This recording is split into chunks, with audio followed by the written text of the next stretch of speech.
Welcome back to another edition of I Know, a Solo Beatles podcast, where we talk all things Solo Beatles. Now, I apologize that we are running a little behind schedule because somebody named Tom Hagnotti cut his cousin's wires. So, we're going to welcome back, for the first time out of retirement, to a different show. Other than his former home of Two Legs, Mr. David Gargalino. Oh, Andy's even here.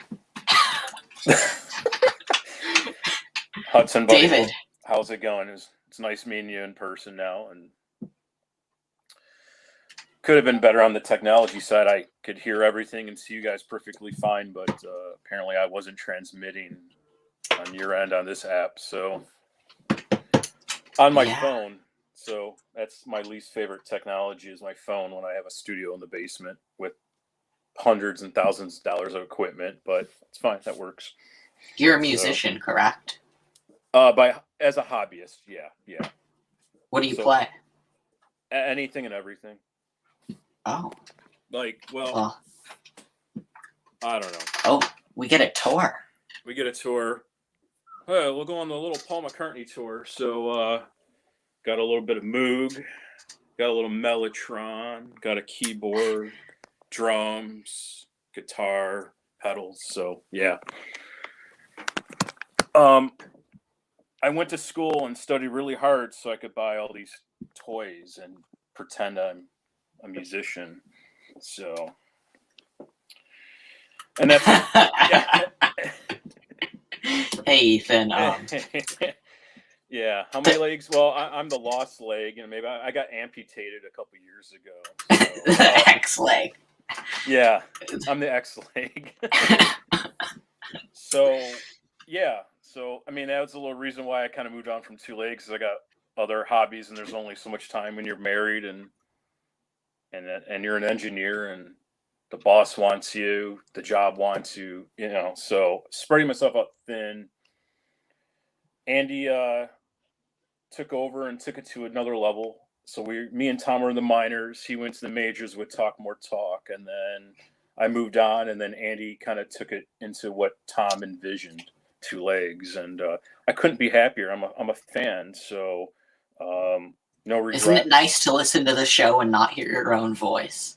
I did a lot of editing, and I never listened to the full product. I think of musicians like that.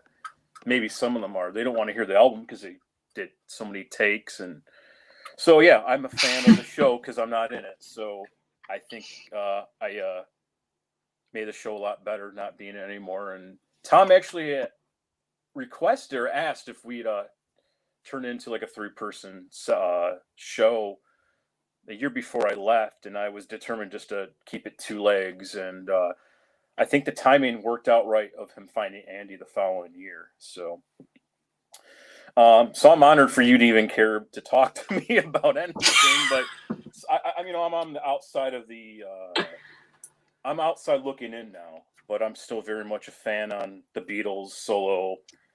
And I became friends with Andy through text messages with Tom, so nothing's changed. It's only gotten bigger and better. Yeah, it hasn't gotten Troppo yet. Well, yeah. No, Andy, yeah. David. Oh, you're calling me by another name, and I'm the X now. The technical one. Hey, I prided myself on a lot of the audio that we did during Two Legs, and it was just an audio show. Great. So our first show with our first guest was with Kid O'Toole, the great Kid O'Toole, and Tom actually was having the internet issues then, and he was cutting out, and I think I did like 200 edits in my Logic Pro studio, and wow. I was like, oh, so that's the beginning of this, or that's the start of the beginning, and the other shows are fine, but that first one was brutal. But yeah. So he had his antenna sticking out of his head.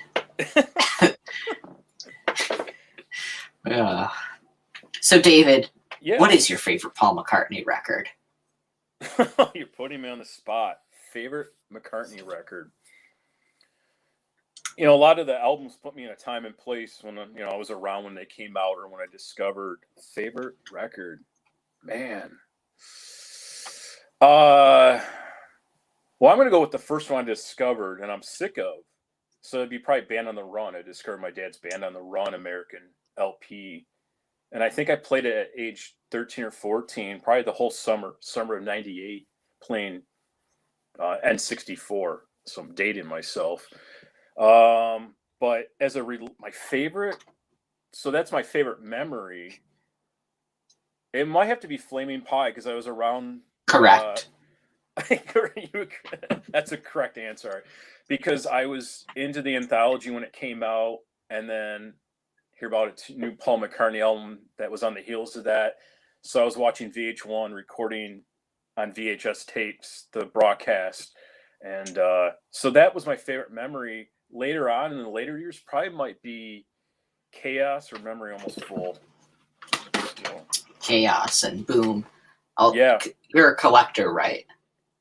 That's a fine line. I don't collect versions of McCartney 3 like my cousin. I would say I'm more of a completist and a collector, but okay. Yeah.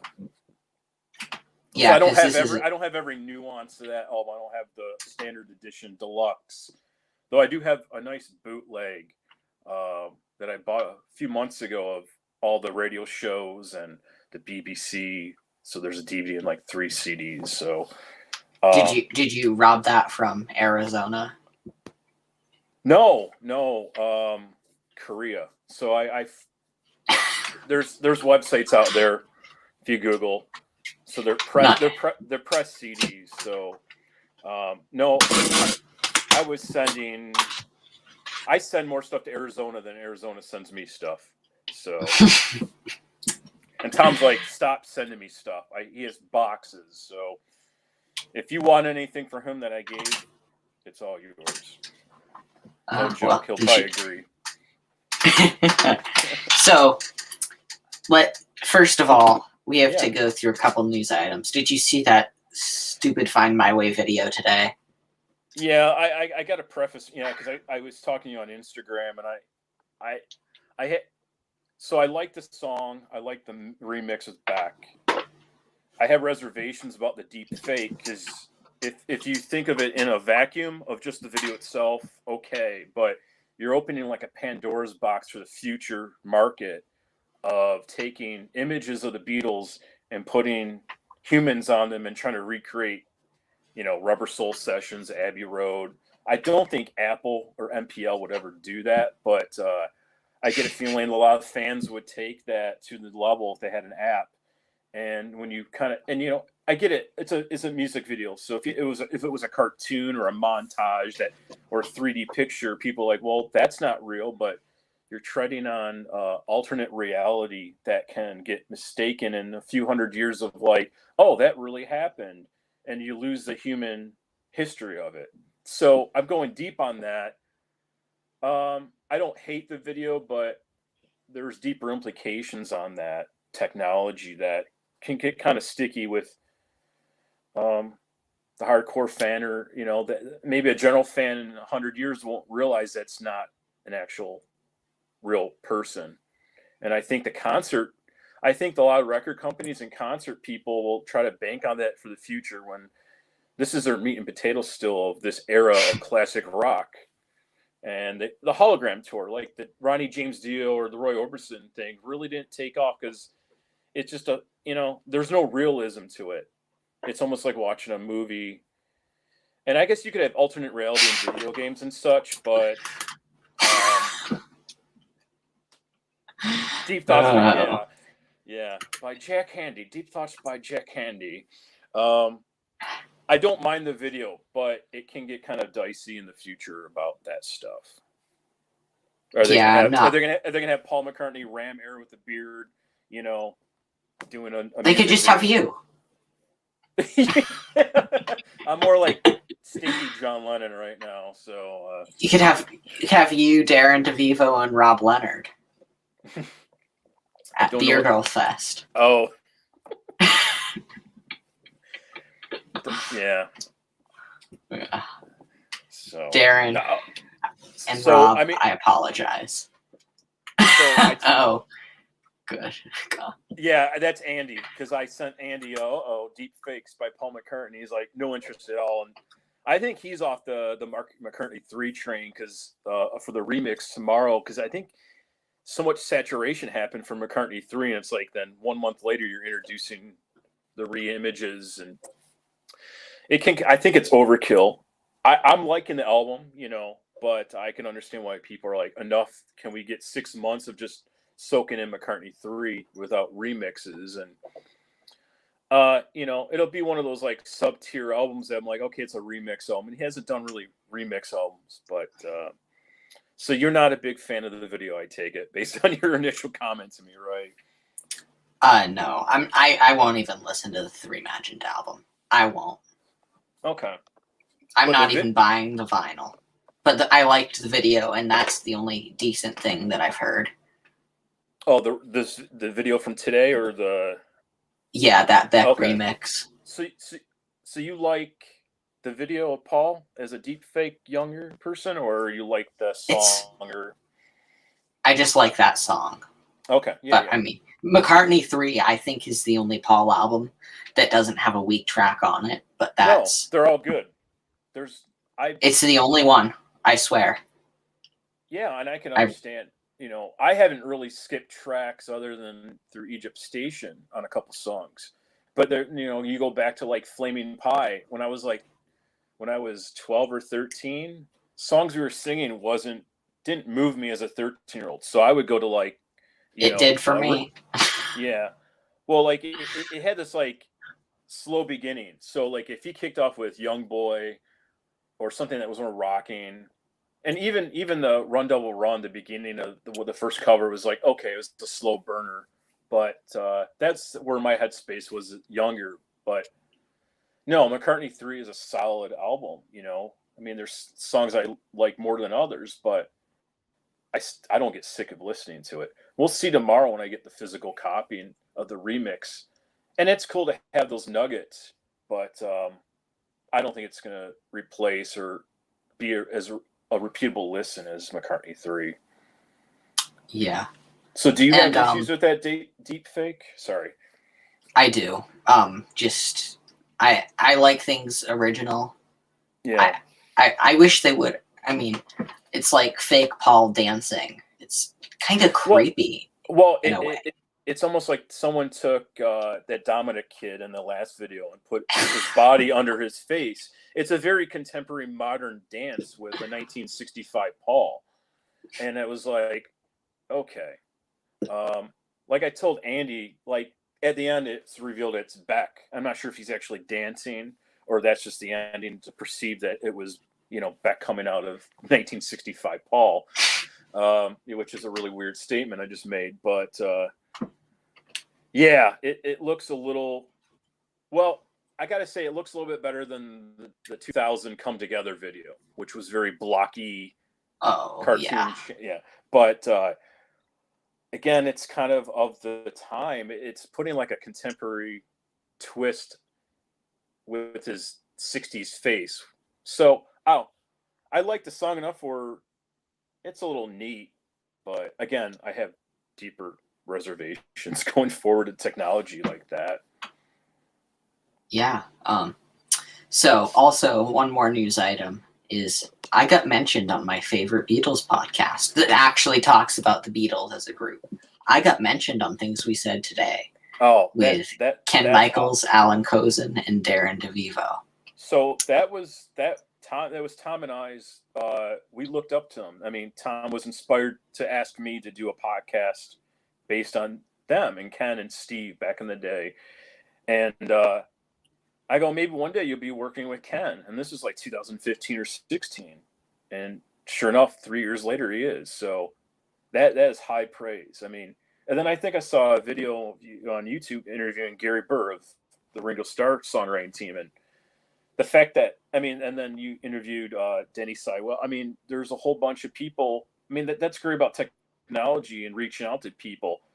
It's like me writing 20 years ago a letter to someone to, send me a letter back that I looked up to, but now you get to interact with them in real time. And that's great. The technology, I guess if I was your age 20 years ago with that technology, I'd probably be doing a podcast your age. Yeah, I mean, it goes back to the Fab Forum days for me. It really does. Yeah. But we should probably move on to our regular topic. You're reminding me of your rival going on a tangent. Is this like the one that doesn't do free video? Doesn't do what? Free video. Oh. So I still write in not cursive, just I still write in paper. So what's a paper? Yeah, so on these printing presses, and so I probably have like 12 pages of double-sided written note. I literally took so I watched McCartney one. Well, I'm giving it away, but I watched the documentary maybe 3 or 4 times, and I took notes on every subject. So they're just highlights. They're not deep thoughts, but they might become. So it's a guide for me to talk with you. So, David, do you like You Gave Me the Answer?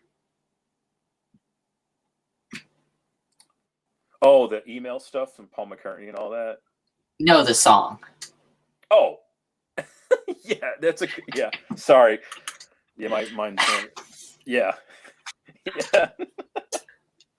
Andy, after the show, you are coming up to defend You Gave Me the Answer, because I think that's the worst thing he's ever touched in the 70s.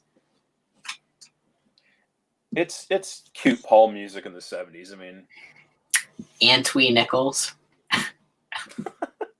I can't see the chat, so I just hear you laugh, and then I'm like, all right. Well, then you bring it up on the screen. Yeah. So let's start with, I mean, are you a fan of Rick Rubin production? I'm a fan of him as a producer because there's some heavy metal bands that he produced, and there's a kind of a method to his madness.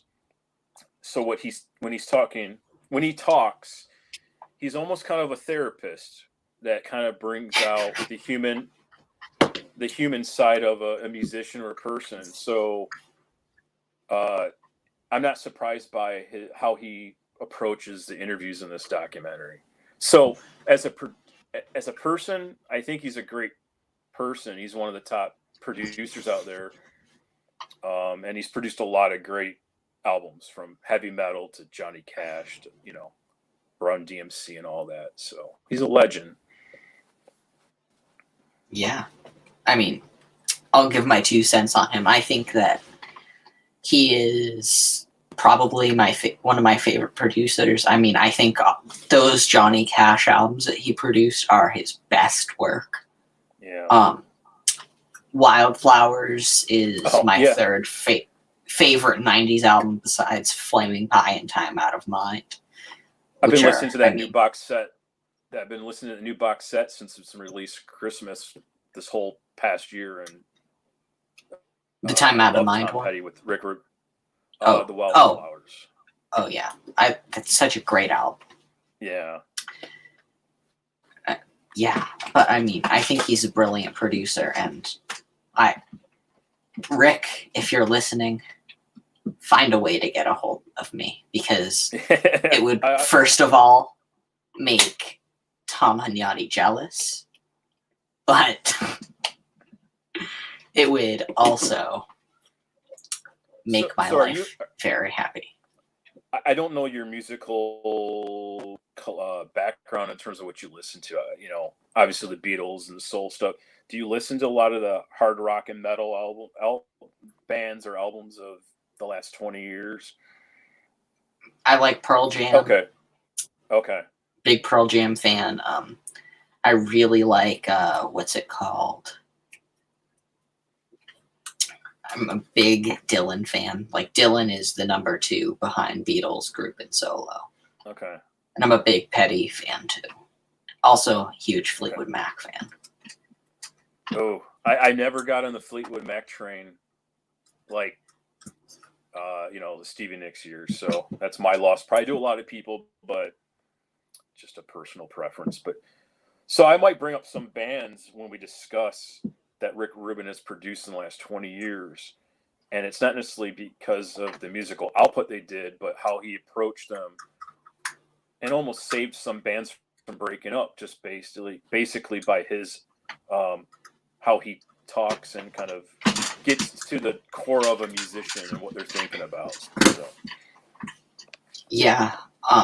So let's start with just the first impressions. I mean, when you first watched this, I mean, were you staying up until midnight to get this, to watch it, or?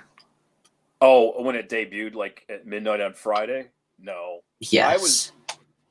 I was kind of like Mean Mr. Mayo, and kind of like I was not willing. I saw the trailer, wasn't sold on the trailer, a couple months ago in the recent one. I kind of just got a feeling it was just going to be rehashing of old stories, and some of it is. So it's been raining in Michigan for maybe 6 weeks bad. So last Friday was kind of a mood because the weather sucked. And I have a kind of a projector downstairs with a 100-inch projector screen, and I'm like, you know what? Let me break my preconceptions of this documentary and just try it out. And I don't have Hulu, so I tried the 30-day. And I was like, what? I got nothing to lose because it's just like I need kind of a diversion from the crappy summer we've been having in Michigan. And I put it on, and I pretty much, I think, watched the whole series back to back, all 6 episodes within those 3 to 4 hours. And my preconceptions were changed by it because there was so much more than the typical stories. It's how he approached it, how they kind of had the black and white kind of present day with the color pictures of the past. So, yeah, and I'm not saying it's replacing the anthology, but it was an enjoyable documentary. I'm glad it happened because he's still around. He puts a little spin on some things, whether it's the truth or not, but he puts kind of like the human touch on it. And I loved hearing kind of a lot of the multi-tracks. So I became a fan at the end. Yeah, I kind of feel the same way you do. I mean, I was like, oh my God, Rick Rubin's working with Paul McCartney. They took the Beatles masters out of Abbey Road.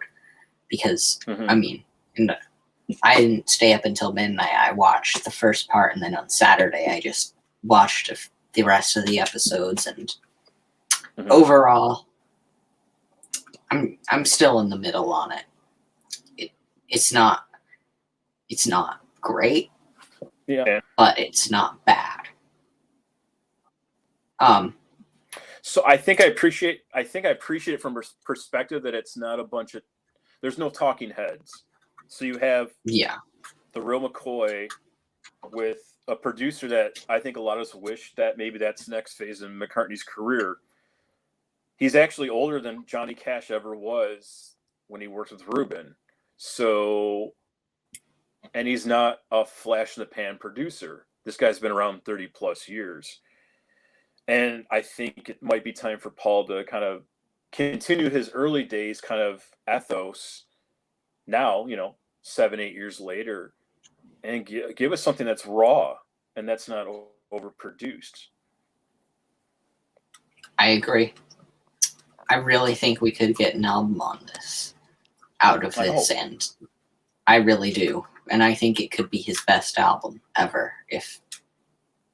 I think it has the potential. It could be a ram. It could be a dud. We don't know.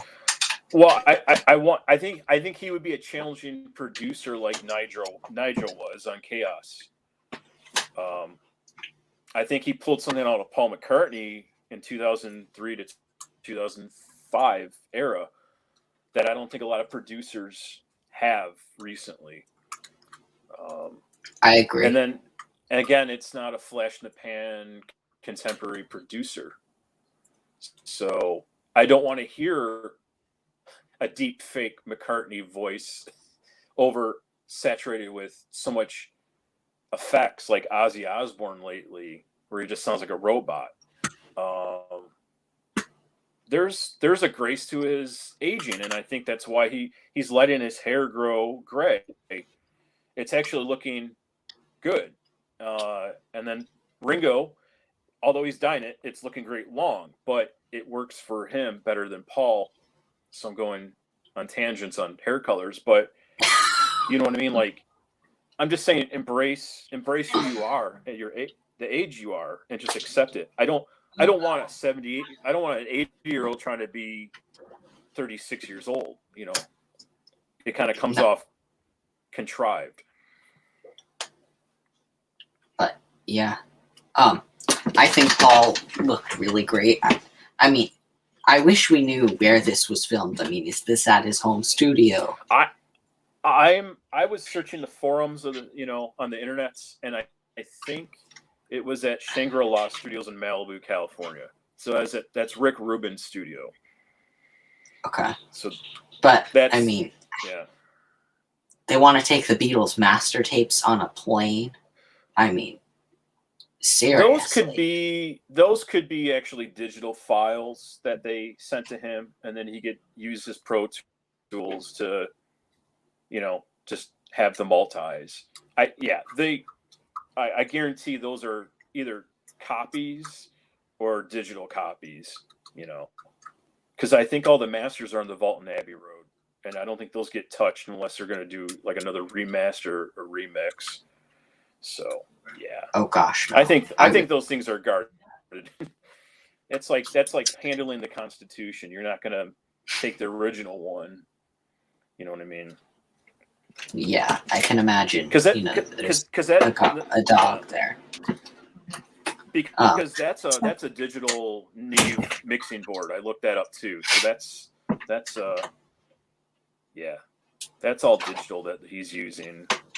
So, but I'm curious on the time frame. If this is late 2019 or early 2020, or maybe he drove to California, or took a private plane during the COVID summer, because you're trying to just base him on his looks. It kind of looks like last year, this year. So I'm not sure when they filmed it. Maybe sometime last fall. Yeah, that sounds about right. Because I mean, he looks like in the McCartney 3 phase. The big gripe is they said it was career spanning, and I'm sorry, but Paul McCartney's solo career. Up until 1980. People like to make it seem like when Lennon died, Paul died too, with the solo work. That's a shame, because obviously there's 40 plus more years. So, which I think is his best work overall. Yeah, absolutely. I mean, there's so much, and so the variedness is incredible. But I lost my train of thought. I mean, I don't know. I don't know if going through the Abbey or the Flaming Pie sessions would be too emotional. Maybe that might be in the bonus. I mean, I heard they filmed 15 hours, and we got maybe a little over 3. So who knows if there's another season? They build it as season 1. Because I mean, just episode 1 through 6. Because I mean, Flaming Pie, that was a very poignant album. I mean, Linda was very ill. I mean, coming off of the Beatles anthology, I would really like to see some Chaos and Creation sessions put in there. Oh yeah. Well, I mean, he explained that in a lot of that BBC Chaos and Creation and at Abbey Road, but I still I mean, that's, like I said, that's one of my favorite albums I mentioned earlier. But I think he might have not such, even though that's an incredible album, I think he might just have feelings of that was a power struggle making that album, because he was getting pushback. So, but it made for a better album.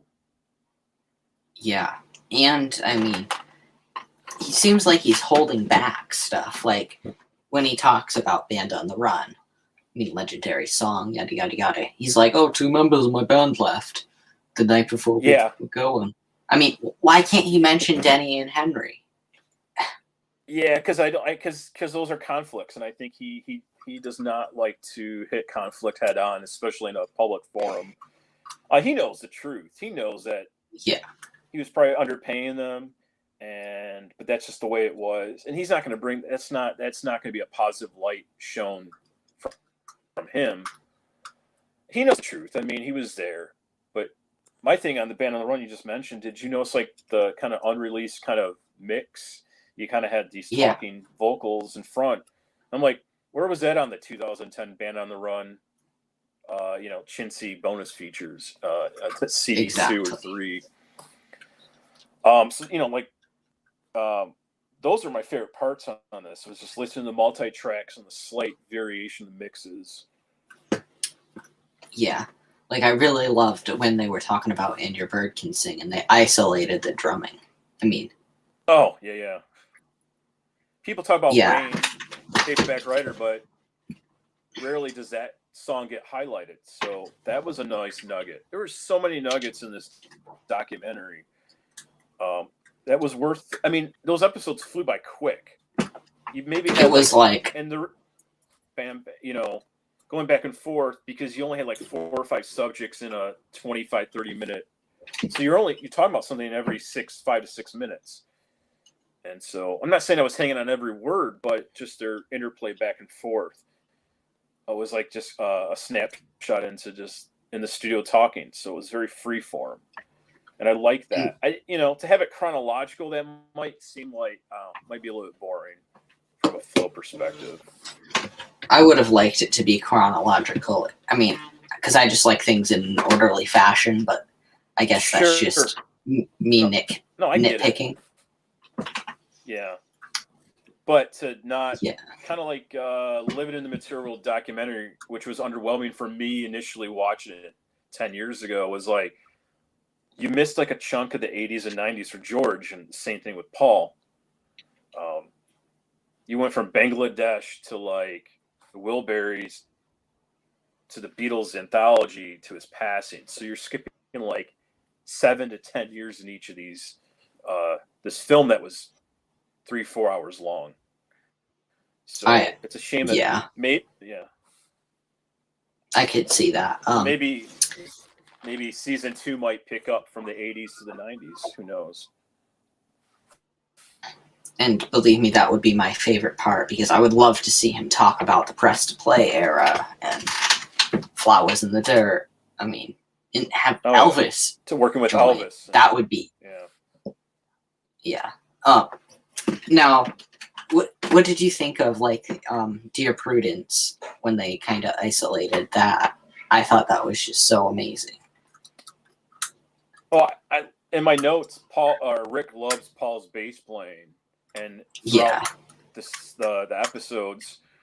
Oh, I mean, it's like a sound that he never heard before. I think that was for Dear Prudence, and it's like 2 separate songs. You have like a folky, or the rhythm section, and you have Paul just killing it. I think on his Rickenbacker.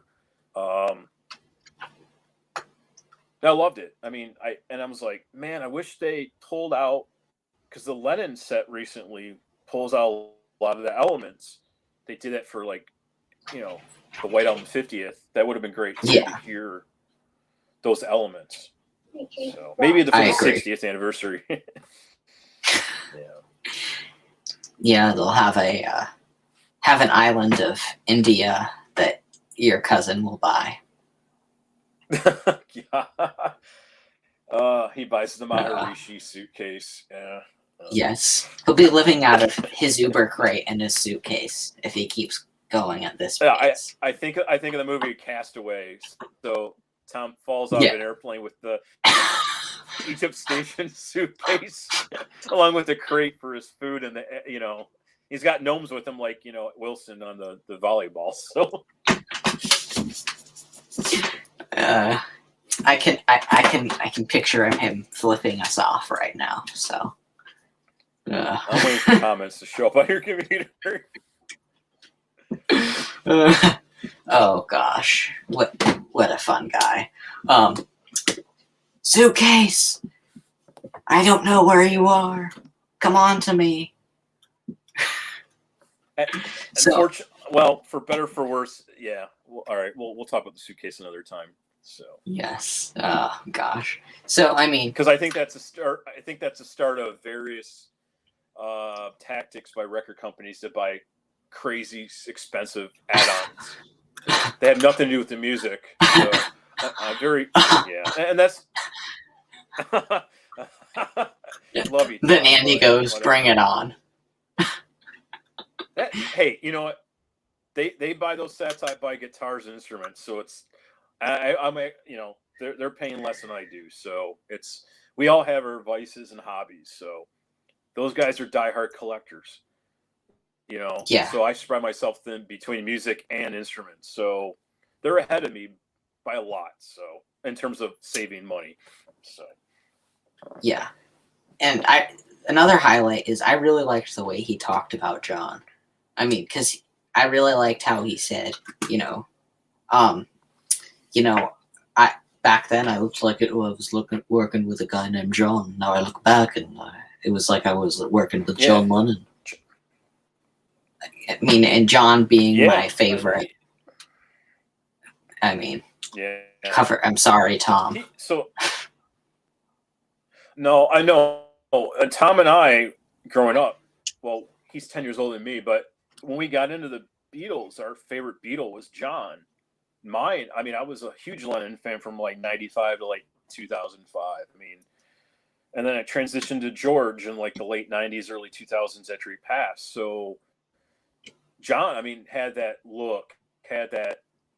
I mean, there's pictures of me in middle school with long hair and glasses that people said I was like kind of a reincarnation of him, and I didn't do that deliberately, but I kind of took that as a compliment for whatever that was worth. But no, Paul misses John. I think, like when I look back on Two Legs, it wasn't just I look back and working with my jackass cousin Tom. Peace and love. I love Tom, but maybe in 10 years from now, when he's I mean, he's working with the greats in the podcast world that you might look up to. I look up to, and it's Yeah, like, oh, I work with the Tom Hunyadi. Who knows? Tom might be writing for Rolling Stone in 10 years. But I mean, he's earned that. I mean, he's a go-getter. I mean, he was the one that scheduled all the shows, had that social media presence. So going back to Paul missing John, he misses him as a person, of course, but realizing the significance of working with him one-on-one as a human musician, coworker, weighs heavily on him. So yeah, I mean, it's seen through this documentary that he adores John. yeah, and I liked how he gave George some credit on "And I Love Her," because I mean, I feel like George didn't get his due in the Beatle world. I mean, that's why I kind of started that show. Yeah. Plug. I feel like George just was this beautiful songwriter that really has not gotten his due. And I mean, saying that, they needed an intro, and he was like, but, George said, do, do, do, do. And then Paul just grabs his guitar and it's like, bow, bow, bow, bow. And I mean, that beautiful ballad, I mean, on a Hard Day's Night, I think that's one of the greatest love songs ever written. And I mean, absolutely. Rick Rubin is like a little kid. That was my go growing up. Yeah. Yeah, because I mean, he's a kid in a candy store. To hear from the horse's mouth those stories, and I feel sorry for a lot of Elvis fans because they just hear it through the records, and I don't think there's been a lot of great documentaries. But you're not going to hear an 86-year Elvis now talking about being on punks, and so you hear it from a legend, and that's what makes this documentary special. We're in the year 2021, and talking about stuff that happened 60 years almost ago that's still relevant and interesting for kids like you. Like I look at like you and Ethan as like the post Harrison era fans. I'm a post John Lennon passing fan. So, and then you still have our parents or maybe your grandparents, the original fans.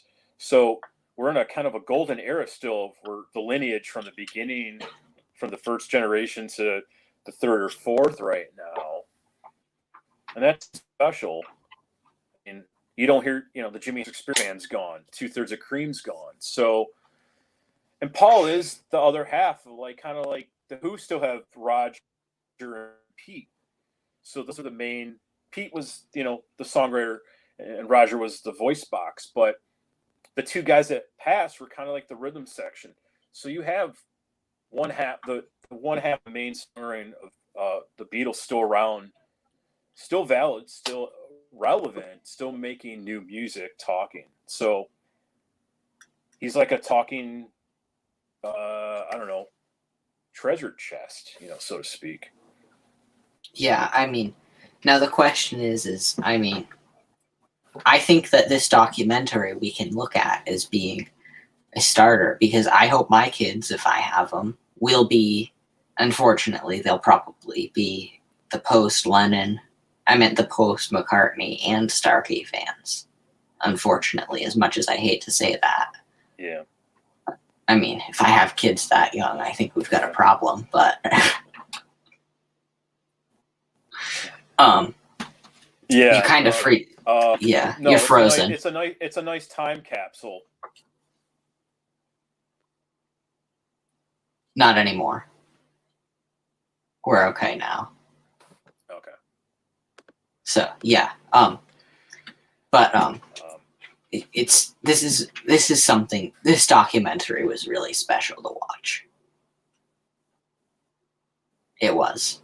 It's a gem, and unfortunately, I'm not a big fan of Days a Week. How you feel about the documentary, but that felt like a really quick rehash of the energy of the touring years period with Talking Heads, and it just like there were some nuggets in that, but I thought this had a lot more, and there was more of like I said, a human nature to it.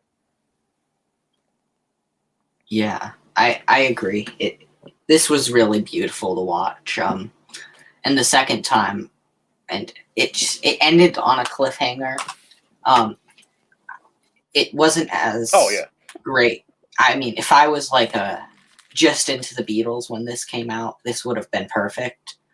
I mean, I really liked that they did Waterfalls. I know Andy probably was so excited because that's his favorite song on McCartney too. And I'm never going to let him live that down. But because it was like, I don't know if you watched, but Ethan had that. He talked about Check My Machine. Yeah, because I don't know if you recall, but Ethan had that at number 11, and Andy had that at number 1. It was the funniest thing.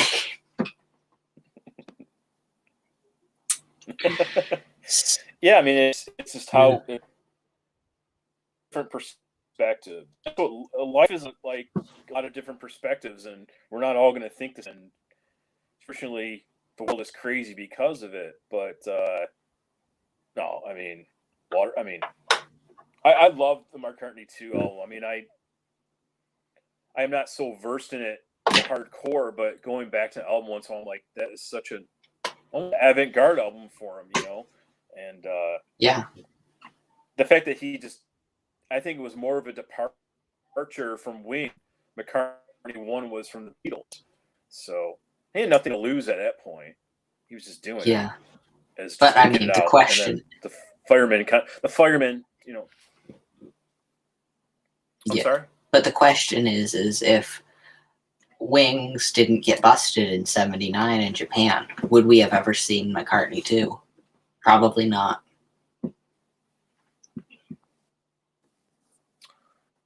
Eventually, obviously not at that time, but yeah, it depends how that trajectory would have gone if Wings continued in the early '80s, and if he wanted a break, who knows? He probably would have done a solo album again just to kind of be on his own. It seems like he likes when he breaks away from bands. He wants to do his own thing. Yeah, I think that kind of concludes our talk. So, do you want to tell us about where we can find Two Legs, even though you're not an official leg anymore? Effing everywhere. I mean, even Amazon has. They have a link on Amazon. I'm like, Amazon Music, YouTube, at my brain cells. I mean, it's like it's embedded. So Andy's been a real asset to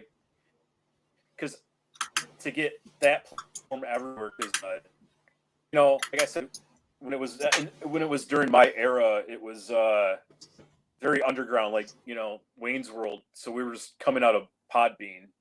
So, but they linked through iTunes and everywhere. So, I mean, I was kind of bucking the trend of doing 2 shows a month. They do 2 shows a day now. So, what Andy's done in the last almost 2 years is probably more than I have done in 3 years. So, I think everyone should see those guys because they're a legend one day.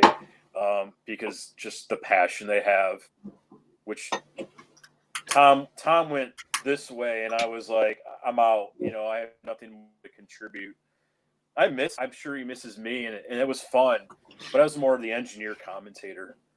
So no, you guys go anywhere and type Two Legs in the internet world and find they're everywhere. So nothing but love for those guys. So they're my friends and family.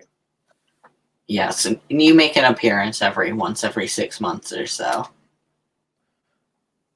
Yeah, and I'm not thankful for that. I'm very honored. They still like to have my input.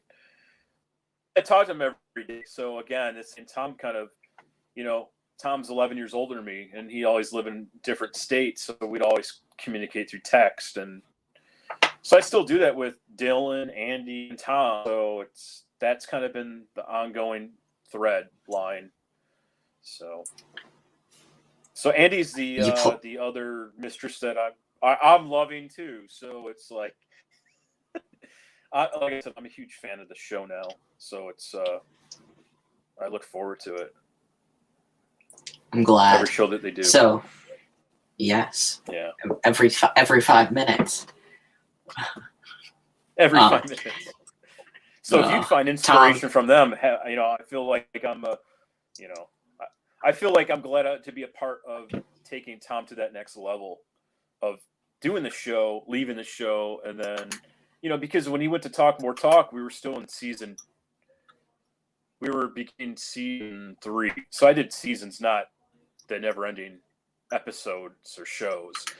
So that was our 3rd season together. Then he went to Talk More Talk, and that was the dream that was realized. Tom was working with Ken Michaels and Kid O'Toole, Ken Womack at the time. So, and then the internet sensation, the Beatle World, me and Mr. Mayo. So yeah, I'm happy to be that small part of it. Yeah, yeah. So you can find us everywhere. You'll listen to this on YouTube because Anchor is not very nice. You can email me. Well, I should say you can email the show at iknowpodcast@icloud.com, all lowercase. I mean, I am the show. I mean, I just don't like to do things alone, so I get a guest every time. So you can find us here, there, everywhere. Subscribe to the YouTube page if you haven't. And, what should I say? 3, 2, 1. We're done.